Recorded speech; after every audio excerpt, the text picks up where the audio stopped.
هكلمكم النهارده عن احسن دايت تقدر تخس عليه رقم كبير وبدون ما تزهق، يعني تقدر تستمر عليه مده طويله جدا جدا بدون ما تزهق خالص خالص ولا تمل.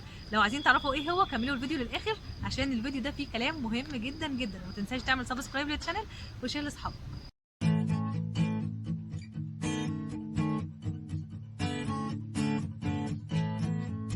احسن دايت تقدر تمشي عليه مده طويله بدون ما تزهق هو، طب استنى هقول لك في اخر الفيديو، انما هقول لك دلوقتي مقتبس هيفرق معاك جدا جدا جدا. هقول لك مقوله قالها دكتور مايكل بولان في نيويورك تايمز. قال ايه؟ eat food not too much mostly bland، يعني كل اكل طبيعي لكن مش كميه كبيره، واغلب اكلك يكون من النبات، اغلب اكلك يكون خضار. يلا نفسر بقى المقوله دي واحده واحده، وفي الاخر هقول لك ايه احسن دايت هيكون مناسب ليك انت مخصوص. اول حاجه كده هو قالها eat food. يعني ايه eat food؟ يعني كل اكل طبيعي. من الاخر كده هقول لك، لو انت جبت جدتك وجيت كده قعدتها قصادك وقلت لها اتعرفي على الاكل ده، وحطيت لها كده طبق فيه برجر، طبق فيه كورن فليكس، طبق فيه مثلا كريمر من اللي احنا بنحطه على النسكافيه او النسكافيه حتى نفسه، هل جدتك او جدة جدتك هتقدر تتعرف على الاكل ده؟ هتقول لك ايه ده يا ابني، انا مش فاهمه ايه الحاجات اللي انت حاططها دي، هو ده اكل؟ ده هو ده اكل طبيعي؟ بالظبط، هو ده اللي انا بقول لك عليه، كل اكل طبيعي. كل الاكل اللي انت لو جبت جدة جدتك تعرف تتعرف عليه ان هو اكل. يعني انت لو حطيت لها طبق رز، طبق طبيخ، طبق خضار، طبق فيه لحمه، طبق فيه فراخ، هتقدر تتعرف عليه ان هو اكل. هو ده الاكل الطبيعي اللي ربنا خلقه لنا ان احنا ناكله.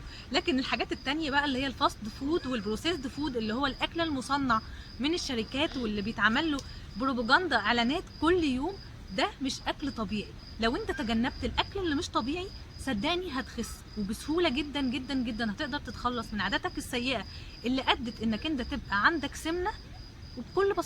بكل بساطه هتقدر تعيش عمر طويل وانت كلك صحه. عايزاك كمان تلجأ في اكلك للاكل الطبيعي، يعني مثلا تستخدم السمنه والزبده الطبيعيين اللي يعني ايه اهالينا اتربوا عليهم.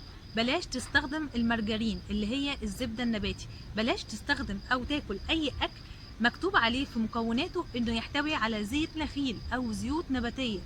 لو مثلا هنشتري جبنه موتزاريلا عشان نعمل بيتزا، اشتري الجبنه الموتزاريلا المعموله من لبن طبيعي، اللي بلاش اصلا جبن، مش جبنه موتزاريلا بس، بلاش جبن نهائيا تحتوي على زيوت نباتيه، عشان الزيوت النباتيه المهدرجه دي برضو من ضمن الحاجات الصناعيه اللي هتأذي صحتك جدا جدا، وممكن توصل انها تعمل لك امراض في القلب وامراض السكر وامراض كتيره قوي قوي قوي انت في غنى عنها. تاني حاجه نوت تو ماتش، يعني ما تاكلش اكل بكميه كبيره جدا. عندك مثلا الفرنش، الايطاليانز، الجريك، اليابانيين، كل دول بياكلوا اكل عادي. يعني الفرنساويين مثلا بياكلوا كرواسون الصبح، الايطاليين بياكلوا بيتزا وبياكلوا باستا على طول، اليابانيين مثلا برضو بياكلوا رز. بس تيجي تبص بقى على احجام الطبق بتاعهم، يعني انت تيجي تشوف الكواليتي بتاعت الاكل تحس ان هو اكل مليان سعرات حراريه كبيره، لكن هم بياكلوا كميات قليله محسوبه من سعراتهم اليوميه، وبالتالي هم ما بيزيدوش في الوزن. فانت لو عايز تخس لازم تاكل اكل كميته مناسبه لسعراتك الحراريه. وانا قلت لك قبل كده في فيديو ازاي تحسب سعراتك الحراريه، لو انت مش عارف ازاي تحسبها هحط لكم اللينك تحت في الكومنتس ازاي تحسبوا سعراتكم الحراريه. اخر حاجه بقى موستلي بلانت. يعني ايه موستلي بلانت؟ يعني اغلب الاكل بتاعك لازم يكون يحتوي على نباتات، خاصه النباتات اللي هي تحتوي على اوراق زي مثلا الجرجير، زي السبانخ. كل الحاجات دي مفيده جدا جدا. الخضروات عامه الورقيه وحتى الغير ورقيه مفيده جدا جدا لجسمك. لو انت دخلتها كل يوم صدقني هتوصل للوزن المثالي، وكمان صحه جسمك وصحه جهازك الهضمي هتتحسن لو انت دخلت الخضروات دي في نظامك الغذائي. في النهايه احب اقول لك ايه هو احسن نظام غذائي مناسب ليك، غير النظام الغذائي المناسب ليا، غير النظام الغذائي المناسب للي بيصور، وهكذا. كل واحد ليه نظام غذائي مناسب ليه، كل واحد معدته بتفضل اكل عن الجسم اللي غيره. فبالتالي انت لازم تجرب تشوف ايه الاكل اللي صحتك بتتحسن عليه، ايه الاكل اللي الاكتيفيتي بتاعتك ونشاطك بيجي عليه. مش اكل والاقي نفسي خملان وتعبان بعديه. هو ده الاكل اللي انت هتقدر تمشي عليه مده طويله وكمان تخس وتوصل لصحه مثاليه بدون ما تتعب. اتمنى الفيديو يكون عجبكم، وما تنسوش تعملوا سبسكرايب للشانل وشير لاصحابكم. كانت معكم دكتور سيلفانا يسري.